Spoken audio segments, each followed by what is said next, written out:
அன்பான அவர்களுக்கு வணக்கம். நீங்கள் பார்த்துக் கொண்டிருப்பது எஸ்டிஎஸ் தமிழ் தொலைக்காட்சி. எஸ்டிஎஸ் தமிழ் தொலைக்காட்சியில் வாரம் இடம்பெற்றுக் கொண்டிருக்கின்ற மருத்துவர் நாம நிகழ்வோடு இணைந்திருக்கின்றோம். மருத்துவர் நாம நிகழ்வுக்கான ஆலோசனை வழங்குகின்றார்கள் ஈழத்து பெண்மணியால் ஜெர்மனியில் வதனி செல்வநாதன் அவர்களால் உருவாக்கப்பட்ட முதியோர் பராமரிக்கும் இல்லம்.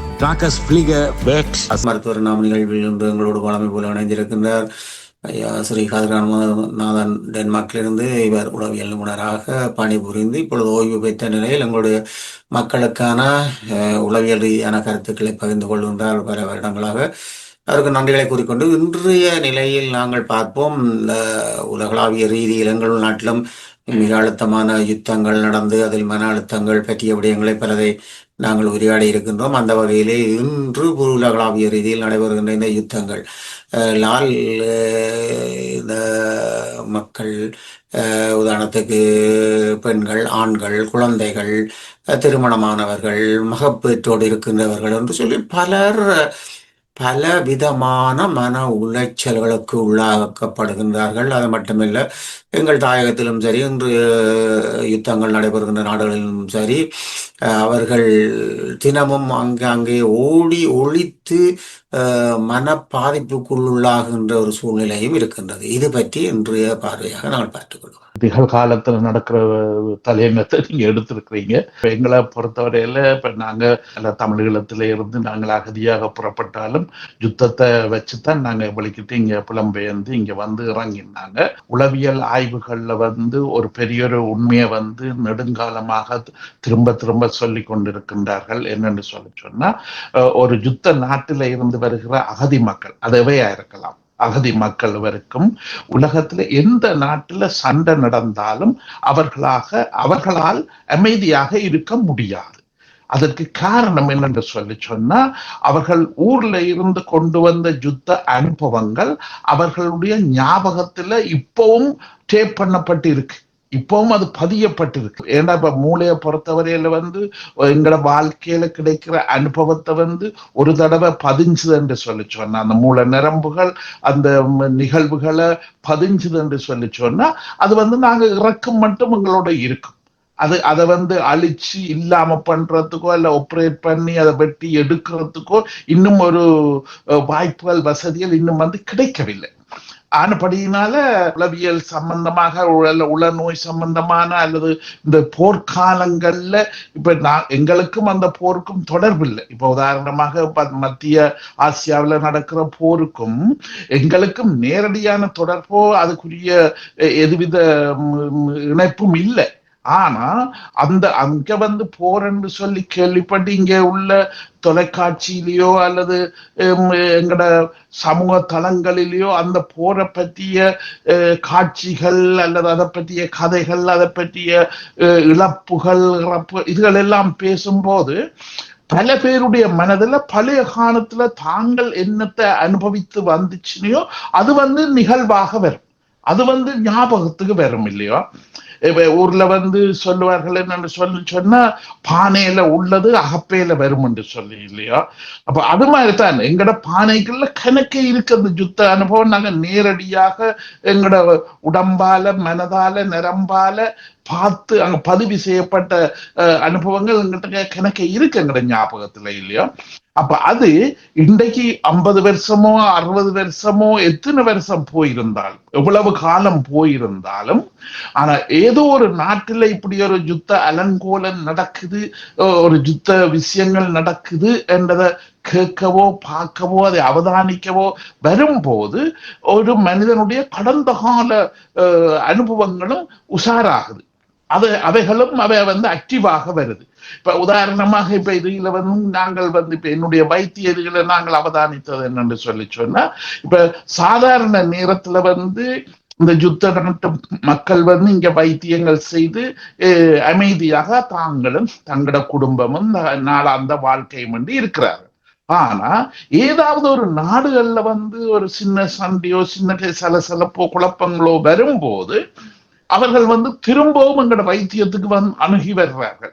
அதுக்கு முதல்ல அவர்கள் ஒரு சராசரி வாழ்க்கை வாழ்றதுக்குரிய ஒரு உதவி பெற்று போனவர்கள் இல்லையா. ஆனா அதுல ஒரு சிறு பகுதி, எல்லாரும் வர்றது என்று கிடையாது, அதுல ஒரு சிறு பகுதியினர் இப்படி ஏதாவது ஒரு நாட்டில் ஒரு பிரச்சனை நடக்கும்போது அதுகளை கேள்விப்படும் போது அவர்கள் திரும்பவும் எங்களுக்கு வைத்தியத்துக்கு வருவார்கள். அப்ப அவர்கள் சொல்றது இப்ப மிக முக்கியமாக இப்ப இந்த நேரத்துல நாங்கள் அவதானத்துல எடுக்க வேண்டிய ஒரு விஷயம். அவர்கள் சொல்றேன்னு சொன்னா இப்ப தொலைக்காட்சியில இதுகள்லாம் பாக்குற இந்த விஷயங்கள் எங்களுக்கே தெரியுது ஏதோ ஒரு நாட்டிலே எனக்கும் அதுக்கும் சம்பந்தம் இல்லையென்று சொல்லி என்னுடைய நுண்ணறிவு என்னுடைய சுய அறிவு சொல்லுது. ஆனா என்ன பொறுத்தவரையில இந்த காட்சிகளை அந்த விஷயங்களை கேட்டு பார்த்தேன் என்று சொன்னா என்னுடைய இரவு நித்திரை குழம்புது. என்னுடைய நித்திரை என் நித்திரையில உள்ள அமைதி, என்னுடைய நித்திரையில உள்ள ஒரு ஆறுதல் என்னட்ட இல்லாம போகுது. அப்ப எனக்கு நித்திரை கொள்றது பெரிய கஷ்டமாக இருக்கு. ஒன்று. ரெண்டாவது இப்ப பகல் இந்த செய்தியிலே பார்த்த யுத்த காட்சியல்கள் எல்லாம் இரவில நான் என்னுடைய ஊர்ல உள்ள சொந்த யுத்தத்துல என்ன விஷயத்தை அனுபவிச்சேனோ அது அவ்வளவு கனவாக வருது. அது அவ்வளவும் திரும்பவும் எனக்கு படமாகவும் கனவாகவும் வருது. அப்ப அது கனவாக வரும்போது என்ற மனதுல ஒரு உணர்வு வருது, நான் திரும்பவும் என்ற ஊருக்கு போய் நான் திரும்பவும் அந்த சண்டைக்குள்ள போய் நிக்கிறேனா என்ற ஒரு கேள்வி எனக்கு வருது இல்லையா? அப்ப அந்த கேள்வி வரும்போது எங்களுக்கு நான் இங்க உதாரணமாக இப்ப டென்மார்க்னு சொன்ன, நான் டென்மார்க்ல இருக்கிறேன் என்றதை மறந்துடுறேன். எனக்கு என்னுடைய மூளையில அதுக்குரிய ஞாபகங்கள் எனக்கு வருகிறதில்லை. இப்ப நான் எங்களோட ஊர்ல உள்ள அந்த சண்டை பகுதியில நான் இருக்கிறேன் என்ற ஒரு உணர்வும் ஒரு சிந்தனையும் ஒரு தன்மையும் தான் எனக்கு வருகிறது. இப்ப இது எனக்கு பெரிய கஷ்டமாக இருக்கு. என்று சொன்ன இப்படியான கனவுகள் இப்படியான நினைவுகள் வரும்போது அது நான் நினைச்சு வரையில என்ன அறியாம வருது. ஆனா இந்த விஷயங்கள் வரும்போது என்னுடைய நித்திரை என்றது இரவில கொள்றது பெரிய கஷ்டமாக இருக்கு. அப்ப அது இரவில நித்திரை இல்லைன்னு சொன்னா பகல் முழுக்க களைப்பாக இருக்கும். பகல் முழுக்க ஒரு அமைதியா ஒரு இடத்துல இருந்து கதைக்கவோ பேசவோ முடியாது. என்ன அவை மன நிம்மதி எல்லாமே குழம்பி கொண்டிருக்கும். எந்த நேரம் எடுத்த எல்லாத்துக்கும் சினக்கிறது, எடுத்த எல்லாத்துக்கும் கோவப்படுறது, எந்த ஒரு கேள்வி கேட்டாலும் அதுக்கு நேரடியாக பதில் சொல்வது கிடையாது. இப்படி செயல்பாட்டில் கணக்கு மாற்றங்கள் வரும் இல்லையா? அப்ப இந்த விஷயத்துல இப்ப உதாரணமாக இந்த பல மக்கள் எங்கள்கிட்ட உதவி எடுத்து ஆறுதலாக சொந்த வாழ்க்கை சில பேர் வேலைகள் எல்லாம் பார்த்து பொருளாதாரத்தை எடுத்து தங்களோட குடும்ப வாழ்க்கையை நல்ல வடிவா நெறிப்படுத்தி பிள்ளைகளோட எல்லாரோட இணைந்து வாழ்ந்தவர்கள் இல்லையா? இந்த இப்படியான யுத்தங்கள் வரும்போது அவர்கள் ஒரு சில பகுதி, அதாவது இது பெரிய பெரிய பிரச்சனை என்று நான் சொல்ல வரையில ஒரு சில மக்களுக்கு இது பெரிய கஷ்டமாக இருக்கின்றது. ஏன்னா அவை இந்த கடந்த காலத்தோட அது இணையுது. கடந்த காலம் இந்த நிகழ்கால விஷயமும் அவர்களை அறியாமலே ஆழ் மனதுல அது இணைக்கப்படுது இல்லையா?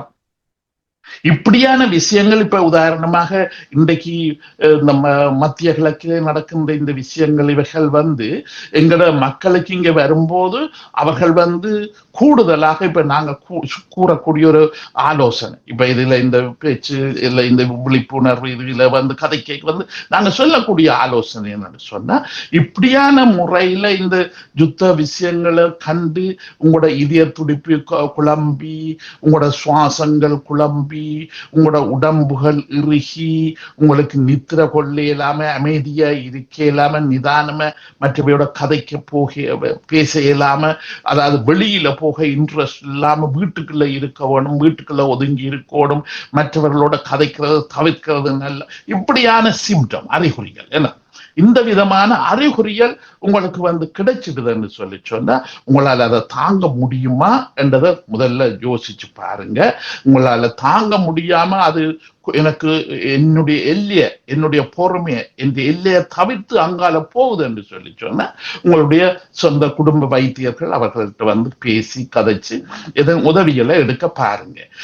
ஏன்னு சொல்லி சொன்னா இந்த விஷயத்துக்கு ஏற்கனவே நீங்க எடுத்திருப்பீங்க மருந்து வகைகளோ ஏதாவது ஒன்று எடுத்திருப்பீங்க. அதே விஷயத்த திருப்பியும் எடுத்தீங்கன்னா ஒரு 3 மாதமோ 6 மாதமோ ஏதோ ஒரு குறுகிய காலத்துக்கு பாவிச்சுட்டு அதை விட்டுட்டு நீங்க நார்மல் வாழ்க்கைக்கு வரக்கூடியதா இருக்கும்.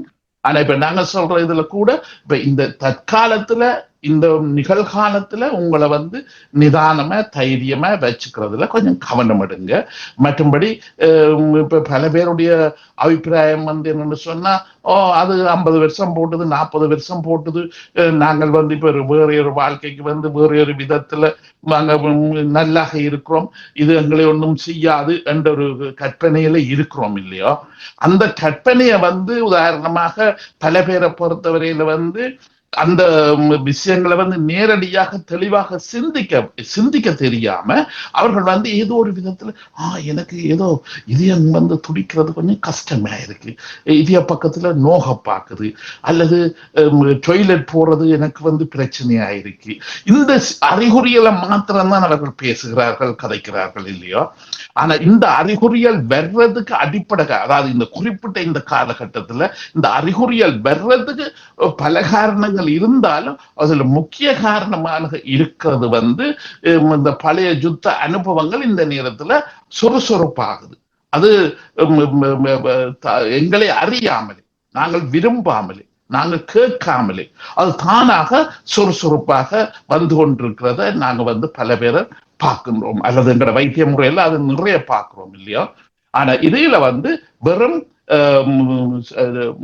இது நோகுதல சுவாசிக்க இல்லாம இருக்கல, களைப்பா இருக்கு, ஒரு வேலையில இன்ட்ரெஸ்ட் இல்லாம இருக்கு, ஆக்களோட பேச கதைக்கு விருப்பம் இல்லாம நாட்டம், இப்படியான அறிகுறிகள் இருக்கும் போது இதை வந்து கொஞ்சம் ஆணித்தரமாக தைரியமாக சிந்திச்சு பழகுங்கன்றதுதான் இப்ப இதுல வந்து நாங்க சொல்லக்கூடியதாக இருக்கின்றது. ஏன்னு சொன்னா இந்த ஆழ்மனம் என்று சொல்றத வெல்றதுக்கு யாராலையும் முடியாம இருக்கு. ஆழ்மனதில் உள்ள பதிவுகள், இந்த விஷயங்கள் வந்து சாதாரண மனிதர்களாகிய எங்களால அதை வெல்றது என்று சொல்றது பெரிய கஷ்டமாக இருக்கு. ஆனா பல பேரை பொறுத்தவரையில வந்து அந்த ஆழ்மனதை வந்து ஏதோ ஒரு கட்டுப்பாட்டுக்குள்ள வச்சுக்கிறார்கள். அதுக்காக எல்லாருக்கும் யுத்த அனுபவம் பெற்றுட்டு வந்தவை எல்லாருமே இங்க வந்து குழப்பவும் இல்லை, எல்லாருமே இப்படியான வைத்திய உதவிகள் தேவை என்றும் இல்லை. ஆனா பல பேர் வந்து அதை அமைதியாக வச்சிருக்கேன். இப்ப சில பேரை பொறுத்தவரை எங்களுக்கு வரைக்கும் சொல்லுவார்கள், நான் வந்து இப்ப இந்த இடத்துல யுத்தம் நடக்குன்னு கேள்விப்பட்டேன், ஆனா தொலைக்காட்சியிலயோ அல்லது ரேடியோலயோ அல்லது சோசியல் மீடியாலோ பார்க்கறது கிடையாது, அதை தவிர்த்து கொள்றேன், எனக்கு அதை பார்க்கிற தைரியம் என்கிட்ட இல்லை. அப்ப அவர்கள் ஏற்கனவே படிச்சு வச்சுக்கிறார்கள், என்ன தங்களுடைய அனுபவத்தில இருந்து கற்றிருக்கிறார்கள் என்று சொல்லி சொன்னா, நான் இப்படியான விஷயத்த பார்த்தேன் என்று சொல்லி சொன்னா என்னுடைய நித்திரைகள் அமைதிகள் எல்லாமே குழம்பி போயிடும். ஆனபடியால அவர்கள் தங்களுக்கு ஒரு முன்னெச்சரிக்கையாக சில அறிகுறிகளை, ஒரு சில கொள்கைகளை வச்சிருக்கிறார்கள் இல்லையோ. அப்ப இந்த விஷயங்கள் வந்து எல்லாரும் பார்க்கலாம், எல்லாரும் பார்க்கணும். ஆனா என்ன பொறுத்தவரையில வந்து எனக்கு அதை தாங்குற சக்தியோ, அது அமைதியா இருக்கிற சக்தியோ குறைவு. அதனால அவர்கள் பல பேர் வந்து சொல்லுவார்கள், இப்ப எங்கிட்ட வரும்போது சொல்லுவார், நாங்களும் அவர்களுக்கு ஆலோசனை சொல்றது அப்படித்தான்.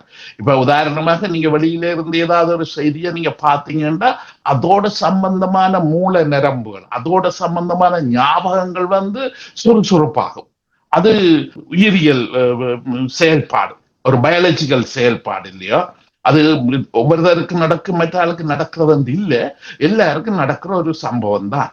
ஆனபடியினால இந்த விஷயங்களை வந்து நீங்க தவிர்த்து கொள்ளு, அல்லது இதுகளை பற்றி மேலோட்டமாக இப்ப ஒரு கிழமையில ஒரு நாளைக்காவது அந்த செய்திகளை பற்றி பார்க்கலாம், கதைக்கலாம்.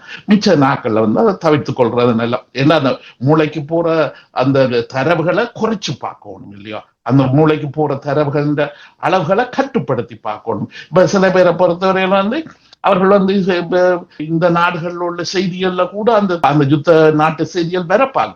அப்ப அதையில அவர்கள் வந்து அந்த செய்திகளை கூட தவிர்த்துக் கொள்றார்கள். ஒரு சிலர், இன்னொரு சிலர் இது 2 நிமிஷம் அல்லது அரை நிமிஷம் அல்லது 1 நிமிஷம் தான் இது வருது, அந்த 1 நிமிஷத்தோடு நான் விட்டுடுவோம் அந்த மாதிரி அவர்கள் வந்து இருக்கிறார்கள். மற்ற வந்து இப்ப நாங்கள் எங்களோட வைத்தியத்துல வந்து அவர்களுக்கு வந்து முதல்லயே தைரியப்படுத்தி அனுப்புறேன்னு சொன்னா, இப்படியான யுத்தங்கள் இதுகள் வருதுன்னு நீங்க கேள்விப்பட்ட உடனே நீங்க வந்து உங்களை தைரியப்படுத்தி பழகணும். அதாவது என்ன பொறுத்தவரையில வந்து இது வந்து ஒரு கஷ்டமான காலம். அப்ப இதுல வந்து நான் இலகுவாக மற்றவை எல்லாரும் பார்க்கிற மாதிரி செய்திகளை பார்க்கவோ, அந்த செய்திகளை பற்றி கதைக்கவோ இவ்வளவுக்கு தவிர்த்து கொள்ள இயலுமோ அல்ல கட்டுப்படுத்தி கொள்ள இயலுமோ அவ்வளவு கட்டுப்படுத்தி கொள்ள செய்ய வேண்டும். ஏன்னு சொன்னா என்னுடைய இதை பொறுத்தவரை என்னுடைய சொந்த அமைதி, எனக்கு உள்ள அமைதி, என்னுடைய சுயம், என்னுடைய சுய தெளிவு, சுய தைரியம், இதுதான் எனக்கு முக்கியம். அப்ப அதை நான் தான் கட்டுப்படுத்த முடியுமே ஒழிய மற்றவையால அல்ல என்று சொல்லி அவர்களுக்கு முதல்ல சொல்லிவிடுறபடியினால பல பேர் அதுக்குரிய தயார்படுத்தலுடைய இந்த காலகட்டத்தில் அந்த பகுதிகளுக்கு அந்த செய்திகளுக்கு போகாம அப்படி போய் பார்த்தாலும் அரை நிமிஷம் 1/4 நிமிஷம் அல்ல 3 நிமிஷம் பார்த்துட்டு அதுல இருந்து வெளியில வந்து கொண்டிருக்கிறார்கள் இல்லையோ. அப்ப இது ஒரு பகுதி. 2வது பகுதிக்கு நாங்க சொல்றது இப்ப கூடுதலாக சில நண்பர்கள் அல்லது வீட்டுல கூட மனைவியோடைய அல்ல வேறு யாருடையோ இந்த நிகழ்வுகள் நடக்கும் போது அந்த நிகழ்வுகளை பற்றி கதைச்சு பழகணும். கொஞ்சம் விஷயத்தை மற்றவரை பேசி பழகணும், கலந்துரையாடி பழகணும். இப்ப இந்த இடத்துல இது நடக்கு, எங்கட ஊர்ல எப்படி நடந்து 2யும் பிரிச்சு கதைக்கணும் இல்லையா. தனியா இங்க நடக்கிற விஷயத்த மாத்திரம் கதைச்சு இது ஒரு கூடாத வேலை, ஒரு ஏற்றுக்கொள்ள முடியாத யுத்தம் என்று சொல்லி அதோட மாத்திரம் நின்று கொள்ளாம தங்கட ஊர் பிரச்சனை, தங்கட ஊர்ல வந்த விஷயத்தை ஒப்பிட்டு கதைக்கிறது. இந்த ஒப்பிட்டு கதைக்கிற ஒரு பண்பை நாங்க வளர்த்து கொண்டோம் என்று சொன்னா 2 யுத்த சம்பந்தமான சிந்தனைகள் எங்கட மனதுல 2 தளத்துல இருக்கும், ஒன்றோடு ஒன்று குழம்பிக் கொள்ளாது இல்லையா. அப்படி அந்த 2ஆக பிரிச்சு அதை சிந்திக்கக்கூடியதாக இருக்கும். அப்படி 2ஆக பிரிச்சு சிந்திக்கக்கூடிய அளவுக்கு எங்களுடைய செயல்பாடுகள் அல்ல எங்களுடைய கதைக்கும் திறனை விளங்குகின்ற திறனை வளர்த்தெடுத்தோம் என்று சொன்னாலும் இந்த விஷயங்கள்ல நாங்கள் பெருசாக பாதிப்படையாம தவிர்த்து கொள்ளக்கூடிய வாய்ப்புகளுக்கு இடம் இருக்கு. அது நண்பர்களோடு சேரும் போதும் அது பற்றிய விஷயங்களை கூட கதைக்கக்கூடிய தைரியமும் விருப்பமும் அதால பாதிப்பு இல்லாம செய்யக்கூடிய தன்மைகள் வரக்கூடிய வாய்ப்புக்கு இடம் இருக்கு. அப்ப இது இந்த யுத்த நேரத்துல நாங்க அது எந்த நாட்டுல எங்கே நடந்தாலும் அது வேறு விஷயம். எங்கள்கிட்ட மூளையில நாங்க அதை கொண்டு வந்து வச்சுக்கிறோம் இல்லையா. எங்கட மனதுக்குள்ள இருக்கிறபடியால நாங்க கொஞ்சம் அவதானமா கவனமா இருந்து கொண்டா நல்லாக இருக்குமென்றதான் இப்ப நாங்க இதுல சொல்லக்கூடிய விஷயம். இப்ப நாங்கள் பார்க்கல இந்த யுத்த காலங்கள் அது எங்க நடந்தாலும் பிரச்சனை இல்லை, எந்த நாட்டில் நடந்தாலும் பிரச்சனை இல்லை. இந்த யுத்த காலங்களால் இந்த கர்ப்பிணி பெண்களின் மனோநிலை எப்படி பாதிக்கப்படுகின்றது, அவர்களிடம் இருக்கின்ற சிசுக்கள் பிறக்கும் போது அந்த மனோநிலை எப்படி பாதிப்பை அடைந்திருக்கும், அல்லது அதற்கான வரவுகள் அல்லது தரவுகள் எப்படி இருக்கும்? இல்ல இப்ப இதுல நீங்க கேட்கிற கேள்வியில இப்ப நாங்க பல கர்ப்பிணி பெண்களை எங்கட வைத்தியத்துல சந்திச்சிருக்கோம். அந்த சந்திச்ச என்று சொன்னா உதாரணமாக அவர்கள் யுத்த நாட்டில் அங்க இருக்கும் போதே அவர்கள் கர்ப்பமாகி இருப்பார்கள். 4 மாதம் 6 மாதம் அந்த கர்ப்பத்தோடு எங்கட இங்க டென்மார்க்கோ இப்படியான நாடுகளுக்கு வருவார்கள் இல்லையோ. அப்ப அந்த நேரத்துல அவர்களோட நாங்க பேசும்போது அவர்களை பொறுத்தவரையில தங்களுக்கு குழந்தை இல்லாம போயிடுமோ கலைஞ்சிடுமோ என்ற ஒரு பயம் தங்கள்கிட்ட இருக்கிறதாக கூறிக்கொள்ளுவார்கள். என்று சொன்னா எங்களுக்கு அதை தாங்குற சக்தி, அந்த கருவை வச்சு அந்த கருவை முழுமையாக தாங்கி அதை முழு வளர்ச்சியோட வச்சு குழந்தைய பெறுவதற்கு எங்களுக்கு இயலுமோ இயலாதோ என்ற ஒரு அச்சம் அவர்கள்ட்ட இருக்கிறத கூறுகிறார்கள்.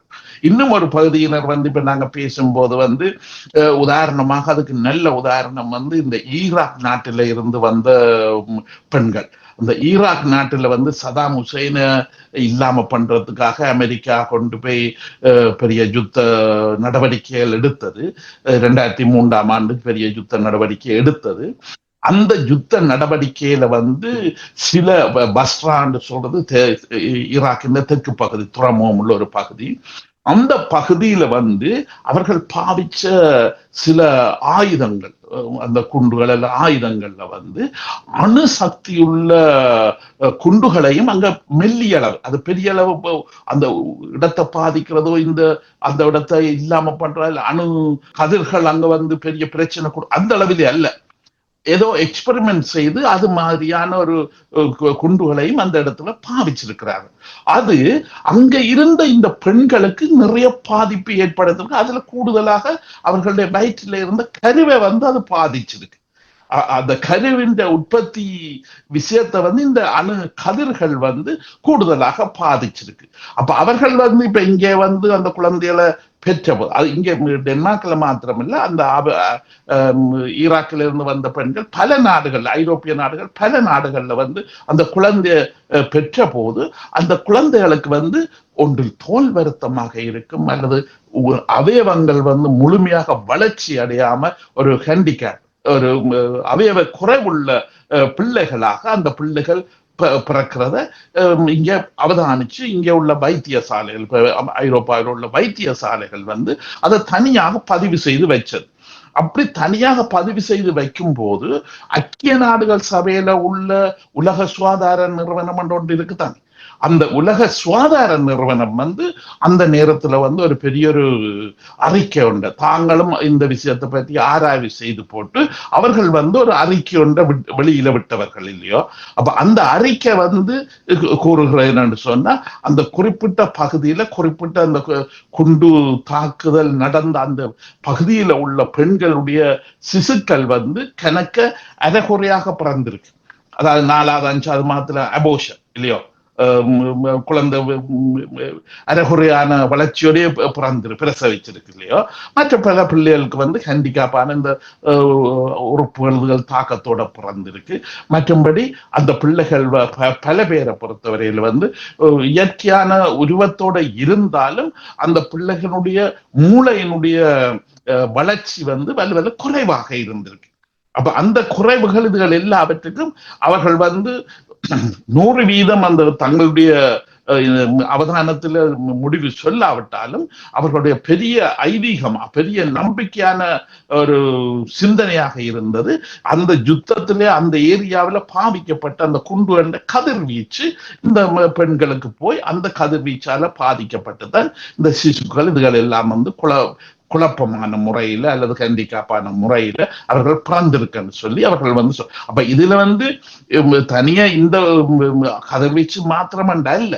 இப்ப உதாரணமாக இப்ப நானே மற்ற நாடுகள்ல வந்து இப்படியான குண்டுகள் பாவிக்காத இடத்துல இருந்து வந்த பல பெண்களோட நாங்க பேசும்போது அவர்களை பொறுத்தவரையில அவர்கள் வந்து கூறுவார்கள் என்னன்னு சொன்னா, நாங்கள் வந்து யுத்த குண்டு விழுந்த இடத்துக்கு பக்கத்துல அயல்ல இருந்த குறைஞ்ச தூரத்துல இருந்த நாங்கள் இல்லையோ. அப்ப அதனால அந்த குண்டுகளின் சத்தம் வந்து எங்களோட மூளை நரம்பு உடம்பு நரம்பு எல்லாத்தையும் அதிர பண்ணினது. அதுக்கும் சில பேர் இன்னும் தெளிவாக சொல்லுவாங்க, அது சரியான அதிர்வா இருக்கிறபடியால அது ஆள் மனதுல போய் அமுக்கி வைக்கப்பட்டுடும், நினைவுக்கு வராது இல்லையா. ஆனா சில பேரை பொறுத்தவரையில வந்து கொஞ்சம் தைரியமாக அதை நினைவுபடுத்தக்கூடிய ஆட்கள் ஒரு சிலர் இருக்கிறார்கள். இப்ப இதுல வெறும் பொம்பளைகளுக்கு மாத்திரமல்ல, ஆண்கள் கூட இப்ப எங்கள்கிட்ட வைத்தியத்துக்கு வந்த இடங்கள்ல வந்து குண்டுகளுக்கு கிட்டடியில அண்மையாக இருந்து அந்த குண்டு விழுந்தன்னு சொன்னா அந்த நேரத்துல வந்து அவர்களுக்கு வந்து காதுல உள்ள செவிப்பறைகள், கண்ணில உள்ள சில சவ்வுகள், இவைகள் எல்லாம் அந்த அந்த அதிர்ச்சியால வெடிச்சிருக்குன்னு. அந்த அதிர்ச்சியால அந்த நரம்புகள் சவ்வுகள் எல்லாம் பிடிச்சு அவர்கள் சொல்லுவார்கள், ஏன்னா காதாலையும் கண்ணாலையும் சில நேரத்துல மூக்கால கூட ரத்தம் வந்தது, ரத்தம் ஓடினது. அப்படி ஓடி என்ன வந்து அந்த முதலுதவி செய்தவர்கள் இவர்கள் தான் பேருந்து வைத்தியசாலை கொண்டு போய் வைத்தியம் செய்து, நான் 1 கிழமை அல்ல 2 கிழமை அல்ல 1 மாதம் கூட ஆஸ்பத்திரியில வந்து இருந்தேன்னா அதுக்கு பிறகுதான் நான் பேருந்து வீட்டுக்கு வந்தேன். அப்ப அவர்களை இப்படியான தாக்கங்கள் உள்ளவர்கள் வந்து இப்ப இங்க டென்மார்க் இந்த நாடுகளுக்கு வரும்போது அவர்களுடைய கேட்கும் புலன்கள் கிட்டத்தட்ட 45% 60% இல்லாம போயிட்டு. இந்த செவிப்பறை என்று சொல்லப்பட்ட அந்த சவ் இருக்குத்தானே, அது வெடிச்சு அது அதிர்ந்ததால அது இந்த கேட்கிற சக்தி, அது கேட்டு மூளை வந்து சூழல்ல இருந்து வர்ற தரவுகளை விளங்குற சக்திகளும் வந்து அவர்களுக்கு குறைவாக இருந்திருக்கு இல்லையா. அப்ப அந்த இடங்களுக்கு வந்து இப்ப இங்க வந்து நவீன இதுல வந்து அது நரம்பு வந்து நல்லா இருந்துன்னு சொன்னா அதுக்கு வந்து இங்க ஏர்போன்கள் அல்லது அதுக்குரிய ஆபரேஷன் வந்து இப்ப கணக்க வச்சிருக்கிறார்கள். அதுகள் செய்து அதை வந்து அவர்களுக்கு வந்து ஓரளவுக்கு 70-80% கூட அந்த கேட்கிற சக்தியை திருப்பி எடுத்து கொடுத்து நல்ல உதவி செய்கின்றார். அப்படி அது இருக்குது. இந்த பெண்களை பொறுத்தவரை அதுவும் கற்பமாக இருந்த இவர்களை பொறுத்தவரையில தான் மிகவும் அவதானமாக இருக்க வேண்டி இருக்கு. இந்த இடங்கள்ல வந்து அங்க இருந்து கற்பமா வந்தவர்களுக்கு தான் இது பெரிய தாக்கமாக இருக்கும். இந்த நாடுகள்ல வந்து இந்த அமைதியான நாடுகள்ல வந்து கற்பமாக வாரது, கற்ப தாயாக வாரது வந்து எவ்வளவோ திறம், எவ்வளவோ பாதிப்பு இல்லாத அளவில் இங்க வந்து இருக்கு. ஏன்னு சொன்ன இங்க சூழல் வந்து நல்ல சுமூகமாக மனிதாயமானதாக நல்ல ஆறுதலாக இருக்கு. ஆனா அதுல ஒரே ஒரு பிரச்சனை தான் பல பெண்களுக்கு இருக்கு. என்னன்னு சொன்னா தங்களுடைய அம்மா சகோதரர் அவர்கள் ஒன்றும் பக்கத்துல இல்லை. அந்த கிடைச்ச உடனே தன்னுடைய கணவனுடைய கணவரை கதைக்கிறது பெரிய வெக்கம், விளக்கம் கேட்கறது கஷ்டம் இல்லையா. அப்ப அதனால அவர்கள் கூடுதலாக தங்களோட தாயோ சகோதரமோ அல்லது தங்களுக்கு நெருங்கின உறவுகளையோ சில வேளையில என்கிறார்கள். இரண்டாவது மூன்றாவது சந்ததிக்கு அதுவும் இல்லை. அவர்களுக்கு சொந்தங்கள் பந்தங்கள் என்று ஒரு நெட்வொர்க்கே இருக்கு அவைய சுத்தி இல்லையோ. சொந்த தாய் தகப்பன் மாத்திரமில்ல, சகோதரங்கள் அவர்களும் கூட சில பேர் குழந்தை கிடைச்சு தாயாக தகப்பனாக இங்க இருக்கிறார்கள். அதுபடியால அந்த மக்களுக்கு அந்த சந்ததியினருக்கு இந்த மாதிரியான குழப்பங்கள் பிரச்சனைகள் வாரது மிக மிக அரிது அல்லது மிக மிக குறைவாக இருக்கும்.